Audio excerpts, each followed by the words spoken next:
இன்றைக்கி நம்ம கள்ளி செடியிலேருந்து கள்ளி பழத்தை பறித்து எப்படி சாப்பிடலான்றத பார்க்கலாம். இப்போ பார்த்துட்டு இருக்கிறது கள்ளி செடியுடைய பூக்கள், சப்பாத்தி கள்ளி.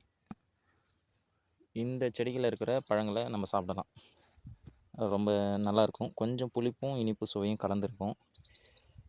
இதில் பார்த்திங்கன்னா இவைகள்லாம் பிஞ்சு. இதுலேருந்து இதுக்கப்புறம் தான் பூக்கள் பூக்கும். அதுக்கப்புறம் அது மகரந்த சேர்க்கை நடந்து உள்ள விதைகள் நிறையா உருவாகும்.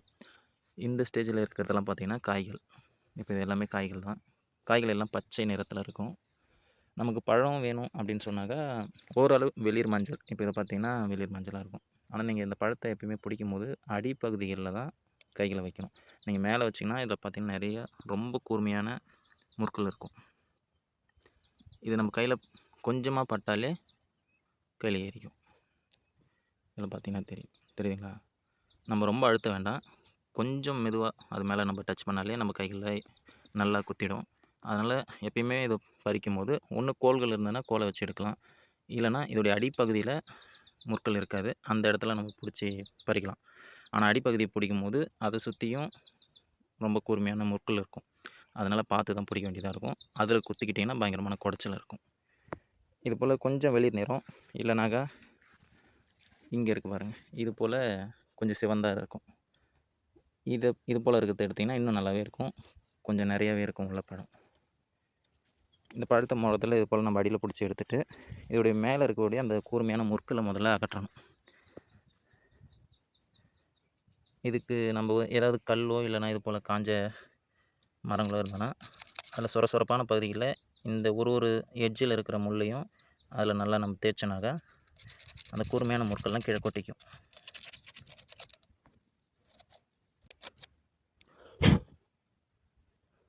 இப்போ பார்த்தோன்னா இதில் முற்கள் எல்லாம் கொட்டிக்கிட்டே இருக்கும்.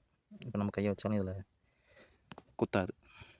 இது போல் நல்லா சுத்தம் பண்ணதுக்கு அப்புறமா இந்த பழத்தை கிழிக்கணும். ஆனால் வெளியில் மட்டும் இல்லை, இதுக்கு உள்ள இந்த பகுதியிலையும், இந்த மேல் பகுதி இருக்குல்ல, இந்த பகுதியிலையும் முள் ஒன்று இருக்கும். அந்த முள் பார்க்க நம்ம அன்னாசிப்பூ மாதிரி ஸ்டார் போல் இருக்கும். அந்த முற்களையும் உள் பக்கமாக இருக்கும். அதனால் அதை பழத்தை அரிஞ்சதுக்கப்புறம் தான் உள்ளேருந்து எடுக்க முடியும். அதையும் காமிக்கிறேன். இது போல் கிழிச்சிட்டோன்னா மெதுவாக போலன்னா உள்ளே அந்த ஃப்ளஷ் இருக்கும். இது போல் நம்ம எடுத்துடலாம். மேக்ஸிமம் பார்த்தோன்னா அந்த முள் பகுதி உள்ளாரே ஒட்டிக்கும். இதில் இருக்குது பாருங்கள், ஒரு பூ போல். இதுதான் அந்த முள். இது சில நேரத்தில் இந்த பழத்துக்கூடயே ஒட்டிக்கிட்டு வந்துடும். இது இந்த மேற்பகுதியில் இருக்கும். இதுவும் வாயில் பட்டதுனாக்கா பயங்கரமாக குத்திடும். அதனால் இந்த முள்ளையும் நம்ம கவனமாக எடுத்துகிட்டு பார்த்திங்கன்னா ஒரு கேப்பு போல் இருக்கும். தெரியுதுங்களா?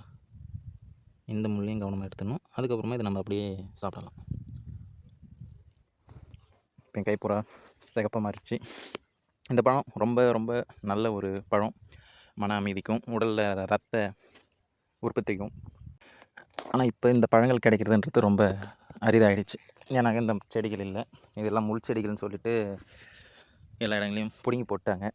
அதனால் இது போல் எங்கேயாவது 1, 2 இருக்கிற இடங்களில் நம்ம பார்த்து வச்சுக்கலாம். இல்லை நம்ம வீடுகளில் கூட குழந்தைகள் போகாத இடத்துல, இல்லைனாக்கா கொஞ்சம் ஒதுக்குப்புறமான இடத்துல, ஏரிகளில், அது போல் இடங்களில் நம்ம போட்டு வச்சுக்கிட்டோம்னாக்கா இந்த பழங்கள் சீசனில் அறுவடை செஞ்சு நம்ம சாப்பிடலாம்.